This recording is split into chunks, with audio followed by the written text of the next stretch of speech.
We've got Jack Leiter on the line. Good afternoon, sir. Good afternoon. Thank you for having me. Man, Jack, thanks so much for joining us. I was wondering about spring training. I just go back real quick to my first spring training. I was like, man, these guys are big. Now, I was drafted out of high school. What was it like in this year's first spring training where there are no major leaguers and then eventually the major leaguers showed up? Well, honestly, for me to start, never having been through a spring training and seeing what a normal one was like, it felt pretty normal. We got there pretty early. A lot of the pitchers did, and stayed there throughout the duration. So kind of got to know all the pitchers, the minor league pitchers, that is, really well through that time. And then once the big leaguers kind of came to that negotiation, I realized that that's what a normal spring training was actually like, with them walking around, and that was really cool. Jack, I was out there Saturday night to get the eyes on what you were doing. Saw your dad taking pictures with everybody. He looked super happy to watch his kid pitch and everything. And I just started thinking, when was the last game that you can remember where it wasn't a big deal? Because from now on, it seems like every time you step on the mound, there are going to be lots of eyeballs wanting to know what Jack Leiter's going to do. I mean, honestly, it feels like going back to junior year of high school. Every game felt like a big deal in its own way. And that's kind of the way I like to go into the games is, every game there's something on the line. There's something to prove. There's people there watching that maybe haven't seen you before. So kind of going in each game with that same mentality, that's kind of how it worked out at Vanderbilt. All the pitchers on that pitching staff went into each game, not overlooking it. And that kind of made the ones that were, seemingly bigger to outside perspectives kind of seem, just the same, just another game. We were talking with Woody yesterday. We had him on his weekly show with us, and he said, he was asking Corey Seager, hey, are you nervous when you go out there today? And Corey said, I'm never nervous whenever I step on the field. It's a baseball field. And I was kind of curious on Saturday night as you were in the bullpen and everybody's hanging over the bullpen, yelling at you and everything, and you're getting ready to go.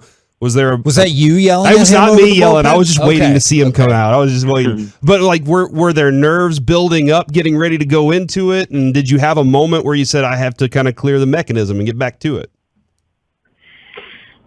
I mean, I don't know if I would say nerves, but definitely anxieties leading up to pre-games. And that's kind of the way I've been always before games. It's just there's that game day anxiety. You want to get out there and you want to get going. And it's not really result oriented. It's sort of, what I can control. And I'm anxious to get out there because I want to, help the team win and do what I can do that day. And for me, usually that first warm up pitch is when it all kind of clears out, all that anxiety. It's feeling good. Hit the catcher's glove. All right, now we go. Now we kind of go into compete mode. So that's kind of where I was at then. Talk with Jack Leiter right here on 105 through the Fan, your home of the Texas Rangers. I know we want to get back into your story specifically in your career, but I am curious, since we followed this a lot leading into the draft last year, what are your thoughts about Kumar Rocker, and what do you think he could contribute to a franchise? I mean, Kumar, he's a great guy, and he was maybe one of the most fun pitchers that I've ever seen, in person. Just watching him compete every week, and he was pitching against the same lineup that I was going to be pitching against the next day. So it was fun to chart his game and see how he went about his business. And even when I stepped on there day one on campus, just like working out in the weight room, on and off the field, he's an awesome guy and a really good competitor. So I think whatever team gets him is gonna be really happy with that. So, Jack, your dad, Al, tried to teach me his cutter, and he made it sound so simple. And I would keep telling Al in 2002 and 2003, I'd be like, Al, I'm trying to do what you're saying, but it's not working for me. He's like, it's really simple. Just cut the ball with this finger right here. It'll do it. Jack, have you learned the cutter that your dad had that just dominated major league hitters? Because for me, I tried really hard, and I could never figure out how to throw his cutter. Do you throw your dad's cutter? I throw my dad's slider grip, and his cutter grip is pretty similar to that. So I do throw it in bullpens and catch play, but kind of similar to you. It doesn't come as easy to me as it did to him. So I throw that same pitch, but it hasn't gotten, quite to the point where I can rely on it, not nearly as much as he did, at least. So maybe one day. Do you ever think sometimes that's why former great professional athletes struggle as coaches? Because they're like, just do it the way I did it when I was awesome. Yeah, I mean, I think that does come difficult to some former players when it comes to coaching. But overall, honestly, I think my dad, the way he goes about, coaching guys up, and I mean, he can't help himself. If he sees a kid throwing in the park and he thinks there's a mechanical adjustment that could be made, he'll stop over and coach the kid up. So he loves it. I love your dad, man. He was an amazing mentor for me and tried to help as much as he could with the lack of stuff that I had in the major leagues. When it comes to Jack Leiter, who are maybe some of the pitchers that you love watching that you try to maybe take something from? Yeah, I mean, I just love, watching a well-pitched game, whoever it might be. Because my dad played for multiple teams, I never really grew up liking one specific team. I just liked players, and I liked watching good games. But I mean, I'm obviously biased towards the Vandy guys. So, watching, Price, Minor, Sonny Gray, Walker Buehler, Kyle Wright, and kind of the list goes on there. I always like to tune in for them, and if I'm not watching, I like to look back and kind of see how they did. So those are fun guys that I've been lucky enough to meet in person and kind of occasionally bounce ideas off of them. So trying to take some stuff from them. One of the great pitchers we got to see locally here while he was coming up through the system and high school here is Clayton Kershaw. Got to know one of the big stories of the day, 7 innings, perfect game going.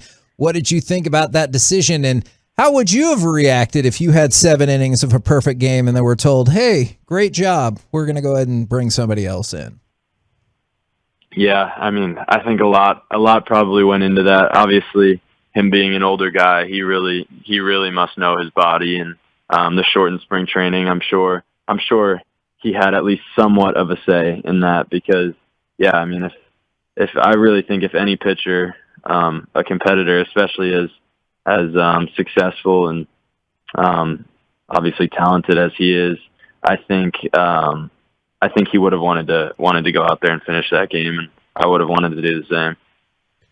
I probably would have just launched it over to the center field fence and got kicked off the team altogether. That's why you're here. That's why I'm on radio instead of out there pitching. I'm kind of curious also, Jack, like a lot of people are like, get him up. Let's get him up to the big leagues right now. Let's get him. I want to see him in a Rangers uniform. And I'm sure every competitor is like, I am ready. But what's the process like for you in saying, okay, I have to be patient and understand that the club has my best interests and they'll get me there whenever I am ready?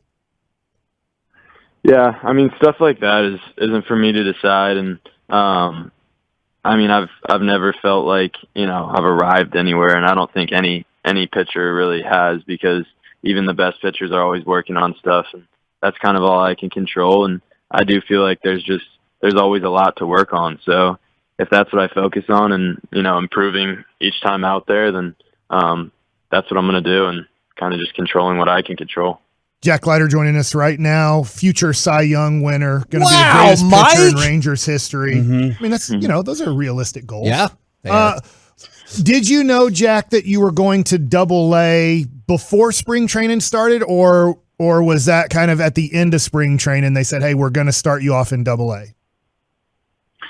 Yeah. I mean, they put us in working groups probably 2 weeks into spring training, and those were the guys that I was with and kind of getting to know catchers I was throwing with, pitchers I was playing catch with every day. But no, I wasn't sure until the last week.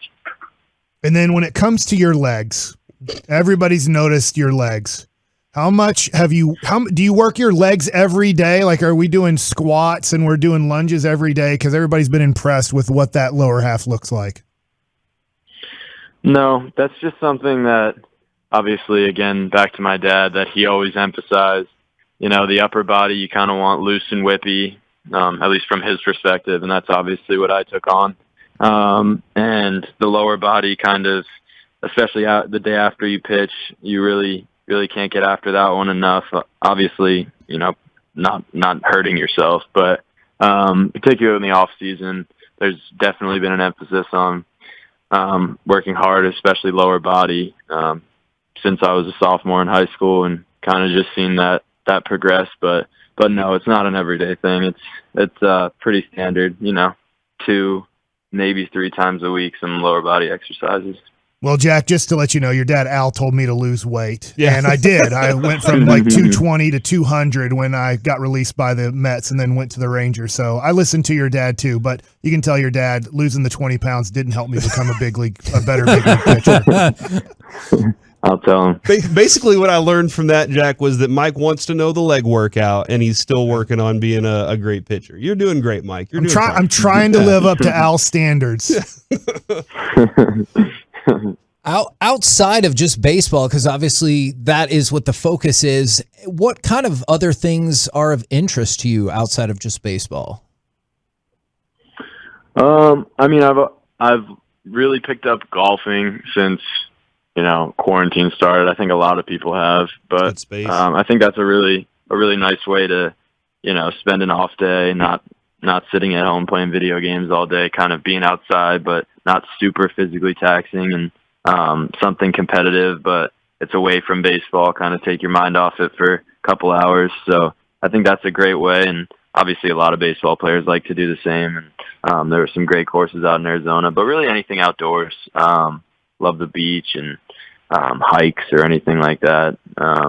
Yeah. A lot of hiking areas in the Frisco area that you're trying to find right now. Honestly, haven't gotten to explore the area much at all yet. Okay, well, there's spoiler alert. There's some small places. Not a ton. There's some small places that you can get to. It'll be fun. What do you shoot golf wise? It's definitely not great. I started off probably, like any golfer would, in the hundreds, and I've kind of worked my way down to around a bogey golfer, I would say. There you go. Bogey golf is what that's where Mike is, right? Yeah, it's about like that. Now, what would you say if you were to take strokes off of your game? Is it more the short game, or putting the ball in the fairway, or hitting the greens? What's the thing that gives you the most problem? Putting the ball in the fairway, for sure. A lot of my strokes in most of my rounds are spent on drops from, trying to hit the ball further than I probably should be, and goes out of bounds, and now dropping 3. So I would say if I put the ball in the fairway, those are my best rounds.